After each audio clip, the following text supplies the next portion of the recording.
आजकल ना ट्रेंड हो गया है।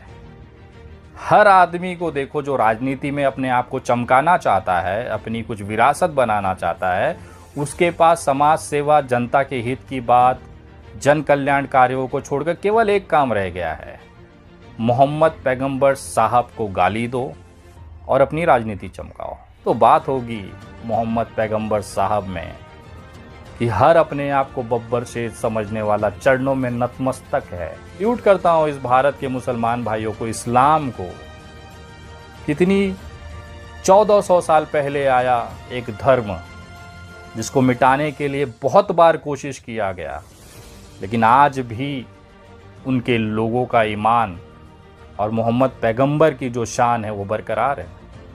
कितने ही लोगों ने कोशिश की कि इसको ख़त्म कर दिया जाए, समाप्त हो गए। कोई भी धर्म समाप्त नहीं होता। और ना आप तो शुरू का ये वीडियो देखकर आप लोग समझ गए होंगे आज का मेरा ये वीडियो कैसा होगा और किस पे होने वाला है, और ये वीडियो आगे मैं आपको पूरा दिखाने जा रहा हूं।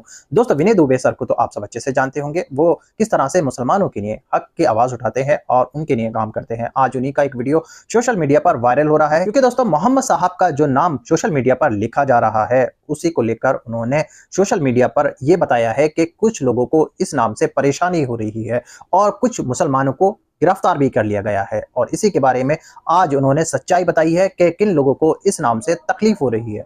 मेरे दोस्तों, आपको तो पता ही होगा कुछ दिन पहले से मुसलमानों के खिलाफ किस तरह से साजिश रची जा रही है। लोग परेशान हैं, देख देख करके मुसलमानों को किस तरह से परेशान किया जा रहा है। इसी बात को लेकर विनय दुबे सर ने इस वीडियो के अंदर सारी सच्चाई पूरी डिटेल के साथ बताई है और आपको बताया है किस तरह से लोग परेशान हैं और क्यों, किस तरह से उनके ऊपर कार्रवाई की जा रही है।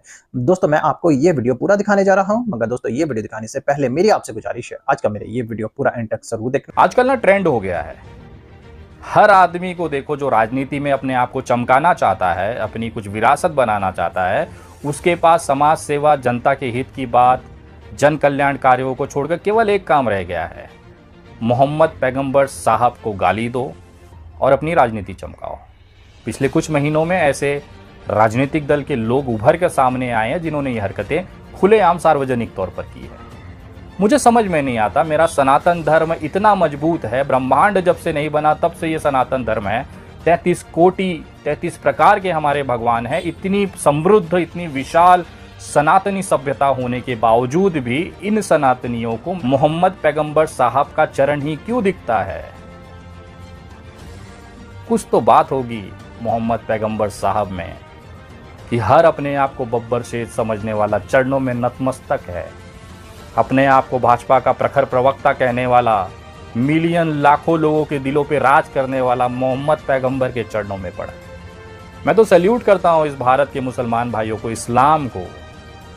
कितनी 1400 साल पहले आया एक धर्म जिसको मिटाने के लिए बहुत बार कोशिश किया गया, लेकिन आज भी उनके लोगों का ईमान और मोहम्मद पैगंबर की जो शान है वो बरकरार है।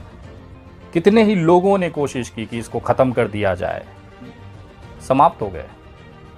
कोई भी धर्म समाप्त नहीं होता, और ना आप कर सकते हैं ना आपकी औकात है। अगर कोई धर्म समाप्त कर सकता है, कोई सभ्यता समाप्त कर सकता है, तो वो सिर्फ एक है, वो ऊपर वाला। उसे आप अल्लाह कहें, राम कहें, कृष्ण कहें, महादेव कहें, कोई फर्क नहीं पड़ता। सिर्फ उस ऊपर वाले की हिम्मत और उसकी ताकत है कि वो कोई भी चीज़ बदल सकता है। लेकिन यही घमंड कुछ लोगों, नेताओं के अंदर आ गया है। चोरी चकारी करके आप विधायक बन जाते हैं, पैसा देकर, दारू बांटकर, कोई भी लालच देकर, और आपको लगता है आप इस देश के राजा हो गए। लेकिन वो भूल जाता है इस पूरे ब्रह्मांड का केवल एक राजा है, वो ऊपर वाला। आप उसे राम कहें, अल्लाह कहें, कोई फर्क नहीं है। जिस दिन उसकी लाठी चलेगी, देखिए क्या हो गया।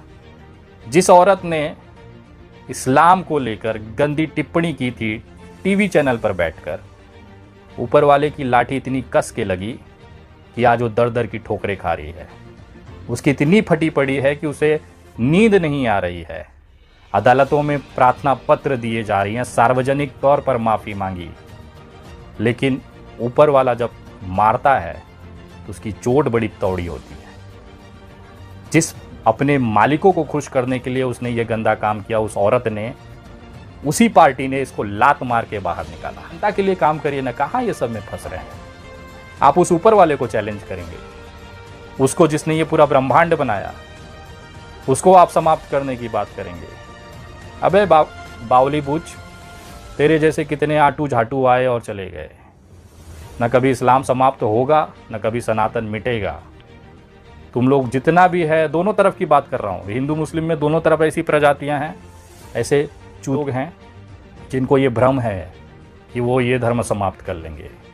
तो आप लोग ठीक से अपना पिछवाड़ा पहले धो लिया करो, धोना सीख लो, उसके बाद आना धर्म समाप्त करने। और अब इस देश में ये हिंदू मुस्लिम नफरत नहीं चलेगी। मैं मानता हूँ कि कुछ बेवकूफ़ों को बेवकूफ़ बनाकर सत्ता हासिल किया गया, और बेवकूफ़ जो हैं वो आज सत्ता चला रहे हैं। बहुत सारे लोग कमेंट करते हैं कि विनय भाई, मुगल शासन ने 800 साल राज किया, तलवार से सलवार उतरी, लोग कन्वर्ट हुए, देश इस्लामिक बन सकता था। 800 साल मुगलों ने राज किया यार, 800 साल। अगर उनको ये देश को सही में इस्लामिक बनाना होता ना, तो बादशाह जो अकबर थे, उनके दरबार में 9 रत्न थे। उस 9 रत्न में सबसे बड़ा 9 रत्न जो आता था बीरबल, जो एक सनातनी हिंदू था। उसने नमाज नहीं पढ़ी कभी, ना अकबर ने मजबूर किया कि तू नमाज पढ़। बीरबल जो दिमाग था अकबर का, वो हमेशा से पूजा ही करता आया। अकबर की जो पत्नी बनी जोधाबाई, अगर उनको अकबर को या मुगल शासन को इस्लामीकरण करना होता ना, तो आज जोधाबाई हज कर चुकी होती, लेकिन उन्होंने वो नहीं किया।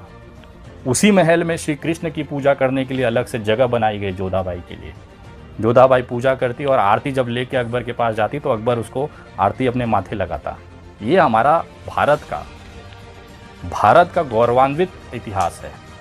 लेकिन इसी इतिहास को ये इतना बेखौफ दिखाते हैं, खौफ वाला दिखाते हैं कि मुगलों ने हमारे पे बहुत अत्याचार किया। होता है, लड़ाइयाँ जब होती है 2 जनों की, तो एक जीत होती है, एक हार होती है।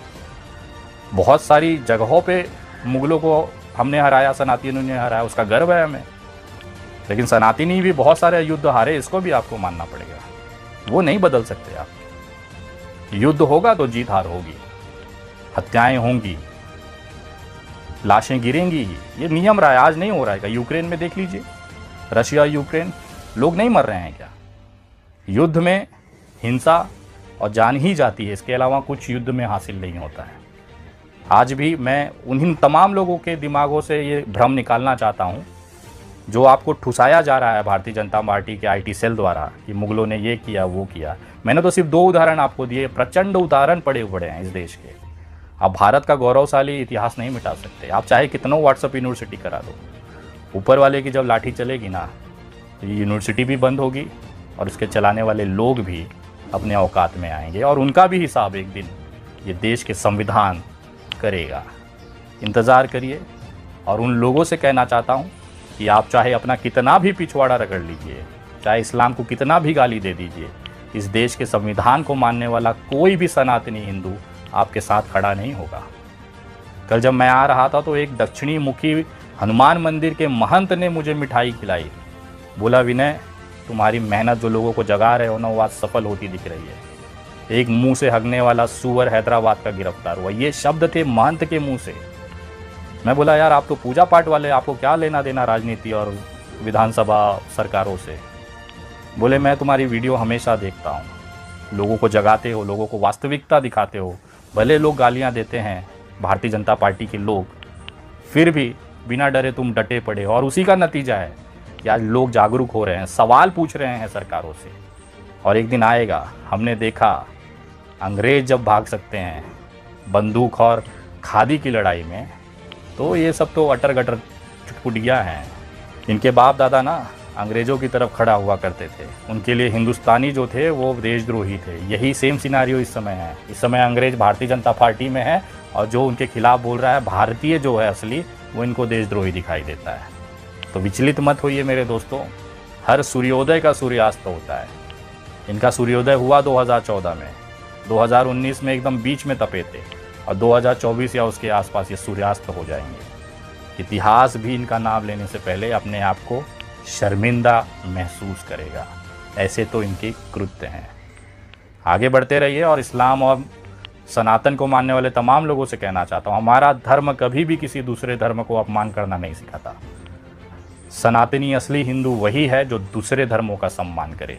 अगर उनके अपमान में अपने आप को अपमानित महसूस करो तो आप मानिए आप सही में सनातनी हैं, वरना ढकोसला तो भारतीय जनता पार्टी चौखट खोल के। जी हाँ दोस्तों, देखा आपने विनय दुबे जी की वीडियो और पूरी बातें जो है आपकी समझ में आ गई होंगी। दोस्तों इस वीडियो को लेकर आप क्या सोचते हैं, आपकी क्या राय है? अपनी राय कमेंट बॉक्स में ज़रूर लिख के मिलते हैं दोस्तों एक नई वीडियो के साथ। अपना ख्याल रखें।